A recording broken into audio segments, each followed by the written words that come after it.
بسم اللہ الرحمن الرحیم۔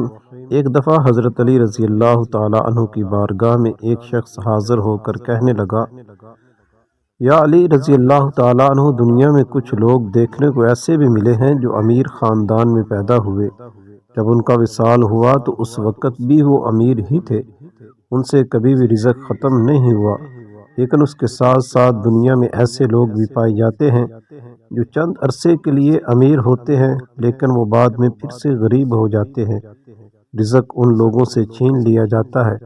اس شخص نے پوچھا، حضرت علی رضی اللہ تعالیٰ عنہ سے وہ کون سے ایسے گناہ ہیں جو رزق میں کمی لاتے ہیں، رزق کو ختم کر دیتے ہیں؟ حضرت علی رضی اللہ تعالیٰ عنہ نے فرمایا، اے انسان، 5 ایسے گناہ ہیں جس کو کرنے سے انسان کا رزق ختم ہو جاتا ہے، اس کے رزق میں آہستہ آہستہ کمی آنا شروع ہو جاتی ہے۔ اس شخص نے پوچھا، وہ 5 سے گناہ کون کون سے ہیں؟ حضرت علی رضی اللہ تعالیٰ عنہ نے فرمایا کہ وہ گناہ یہ ہیں، پہلے نمبر پہ سود کھانا۔ حضرت محمد صلی اللہ علیہ وسلم کے پاس حضرت جبرائیل علیہ السلام اللہ تعالیٰ کا حکم لے کر پیش ہوئے۔ حضرت جبرائیل علیہ السلام نے فرمایا، اے اللہ کے نبی صلی اللہ علیہ وسلم، جو لوگ سود کا کاروبار کرتے ہیں، سود پر چیزیں لیتے ہیں اور دیتے ہیں، اس لوگوں کو روز محشر اس طرح اٹھایا جائے گا کہ ان کے چہرے مسخ کر دیے جائیں گے۔ ایک بار آپ صلی اللہ علیہ وسلم لوگوں میں خطاب فرما رہے تھے، آپ صلی اللہ علیہ وسلم نے فرمایا، لوگوں، تم میں سے کوئی اپنی ماں کے ساتھ زنا کرنا پسند کرتا ہے؟ لوگوں نے جواب دیا، یا رسول اللہ صلی اللہ علیہ وسلم، نہیں، ہم کو ایسے گناہ سے سخت نفرت ہے۔ آپ صلی اللہ علیہ وسلم نے فرمایا کہ اتنا گناہ ماں کے ساتھ زنا کرنے کا نہیں جتنا گناہ سود کا کاروبار کرنے والے کو ملتا ہے، جو سود کا مال لیتا ہے اور دوسرے کو منافع رکھ کر دیتا ہے۔ رزق کے کم ہونے اور رزق کو ختم کرنے کی اصل وجہ سود کھانا ہے۔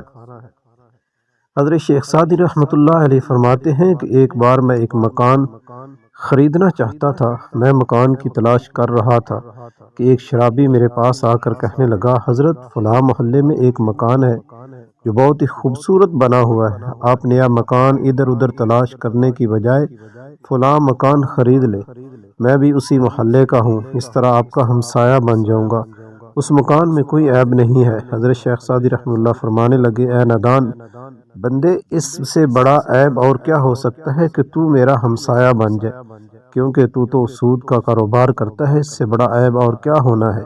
یہی تو سب سے بڑا عیب ہے، وہ مکان لینے سے تو میرا ہمسایہ بن جائے گا، اور اگر وہ مکان مجھے مفت میں بھی ملے تو میں ایسا مکان کبھی نہیں خریدوں گا۔ حضرت شیخ سعدی رحمۃ اللہ علیہ نے فرمایا کہ تیرے مرنے کے بعد اس مکان کی قیمت 10 گنا سے بھی زیادہ بڑھ جائے گی۔ حضرت علی رضی اللہ تعالیٰ عنہ نے فرمایا کہ دوسرا سب سے بڑا گناہ یہ ہے کہ تم کسی نیک اور پرہیزگار عورت پر الزام لگاؤ، تہمت لگاؤ۔ اللہ تعالیٰ قرآن پاک میں فرماتا ہے کہ جو لوگ نیک عورتوں پر تہمت لگاتے ہیں، وہ عورت جو ہر وقت میری رحمت کی آغوش میں رہتی ہے، جن پر ہر گھڑی میری رحمت کی بارش برستی ہے، جو نماز ادا کرتی ہیں، باپردہ ہیں اور متقی ہیں، جو لوگ ایسی عورت پر تہمت لگاتے ہیں، مجھے قسم ہے اپنی عزت کی، میں اس وقت تک ان لوگوں کو معاف نہیں کروں گا جب تک وہ نیک عورتیں ان کو معاف نہیں کریں گی جن پر انہوں نے تہمت لگائی تھی۔ جس طرح ماں اپنی اولاد کے خلاف ایک لفظ بھی سننا پسند نہیں کرتی، اسی طرح اللہ تعالیٰ اپنے نیک بندوں کے خلاف کوئی بھی لفظ سننا پسند نہیں کرتے۔ حضرت عیسیٰ علیہ السلام کے پاس ایک بوڑھی عورت آئی، نے کہا، میرے شوہر 30 سال پہلے وفات پا چکے ہیں، میں اس سے بہت محبت کیا کرتی تھی، اب ہر روز میرا شوہر میرے خواب میں آتا ہے، میرے خواب میں آ کر مجھے کہتا ہے کہ میری قبر پر آ کر میری قبر کو کھود کر دیکھو، ہر روز میرے خواب میں آ کر یہی کہتا ہے کہ ایک بار میری قبر پر کھود کر میرا چہرہ تو دیکھ لو۔ وہ عورت کہنے لگی، میں بہت دور سے چل کر آئی ہوں، آپ کے پاس یہ مسئلہ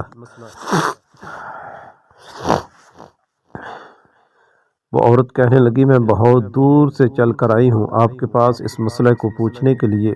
حضرت عیسیٰ علیہ السلام نے فرمایا کہ آؤ، میں بھی آپ کے ساتھ آپ کے شوہر کی قبر کھودنے کے لیے جاتا ہوں۔ وہ دونوں اس قبرستان گئے جہاں اس بڑھیا کے شوہر کی قبر تھی۔ قبرستان جا کر حضرت عیسیٰ علیہ السلام نے فرمایا کہ بتاؤ، تیرے شوہر کی قبر کون سی ہے؟ بوڑھی عورت نے ہاتھ سے اشارہ کرتے ہوئے کہا کہ یہ قبر ہے۔ حضرت عیسیٰ علیہ السلام نے قبر پر کھڑے ہو کر اللہ تعالیٰ سے رو کر دعا کرتے رہے دعا کرنے کے بعد حضرت عیسیٰ علیہ السلام نے فرمایا، اے قبر کے اندر سونے والے، اللہ تعالیٰ کے حکم سے کھڑا ہو جا۔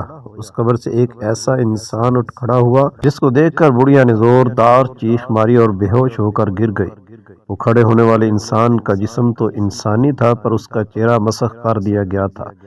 جب تھوڑی دیر کے بعد اس عورت کو ہوش آیا تو حضرت عیسیٰ علیہ السلام نے اس زندہ ہونے والے انسان سے دریافت کیا کہ تو نے دنیا میں کون سا ایسا گناہ کیا تھا جس کام کے بدلے تجھ کو اتنی بڑی سزا کا سامنا کرنا پڑا؟ اس نے جواب دیا، مجھ سے ایک گناہ ہو گیا تھا جس کی وجہ سے میرا چہرہ بگاڑ دیا گیا۔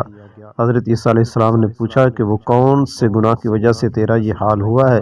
اس قبر سے کھڑے ہونے والے انسان نے کہا کہ میں نیک اور پرہیزگار تھا، عورتوں پر تہمت لگا کر ان کا استعمال کیا کرتا تھا، جس کی وجہ سے مجھے سزا بھگتنا پڑ رہی ہے۔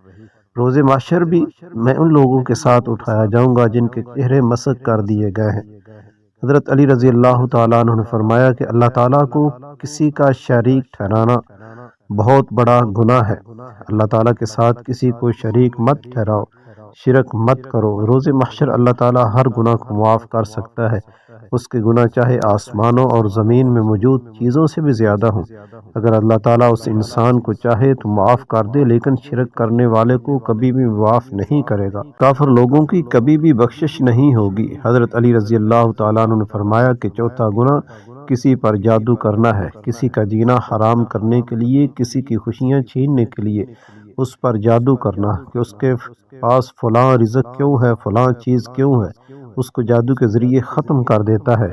حضرت علی رضی اللہ تعالیٰ نے فرمایا کہ جادو کرنے والا انسان دائرہ اسلام سے خارج ہو جاتا ہے۔ تو کسی جادوگر کی موت ہوتی ہے تو وہ کافر مرتا ہے۔ جادوگر کی موت کبھی بھی ایمان پر نہیں ہوتی۔ حضرت علی رضی اللہ تعالیٰ عنہ نے فرمایا کہ کسی کو دکھ اور تکلیف دینا سب سے بڑا گناہ ہے۔ کسی کو دکھ اور دینا، کسی کو تکلیف دینا، کسی کا جینا حرام کر کے خود خوش ہونا، کسی کو رلا کر خود خوش ہونا سب سے بڑا گناہ ہے۔ حضرت علی رضی اللہ تعالیٰ عنہ نے فرمایا کہ ان 5 بندوں سے اللہ روز قیامت سخت حساب لے گا، اور دنیا میں ان 5 بندوں سے اللہ تعالیٰ رزق چھین لیتا ہے۔ محترم ناظرین، اللہ رب العزت کی بارگاہ میں دعا ہے کہ اللہ رب العزت کی ذات ہمیں تمام ایسے چھوٹے بڑے گناہوں سے محفوظ رکھے جو اللہ رب العزت کی ناراضگی کا سبب بنتے ہیں، اور اللہ رب العزت کی ذات ہم کو ہمیشہ اپنی حفاظت میں رکھے، ہمارے گھروں میں اپنی رحمتیں برکتیں نازل فرمائے، ہمارے سارے صغیرہ اور کبیرہ گناہوں کو معاف فرمائے، ہمارے رزق کی بندش کا خاتمہ فرمائے، ہمارے کاروبار میں برکت فرمائے، ہماری اولاد کو نیک فرمائے۔ اگر آپ اپنی اولاد کو حلال روٹی کماتے ہیں اور حلال کھلاتے ہیں تو آپ کی اولاد نیک ہوگی، فرما بردار ہوگی، آپ کی تابعدار ہوگی۔ اگر حلال نہیں کما رہے تو یہ آپ کے لیے دنیا میں بھی عذاب ہے اور آخرت میں بھی عذاب ہے۔ دعا ہے کہ اللہ رب العزت کی ذات میرا سنانا اور آپ کا سننا قبول فرمائے، آمین یا رب العالمین۔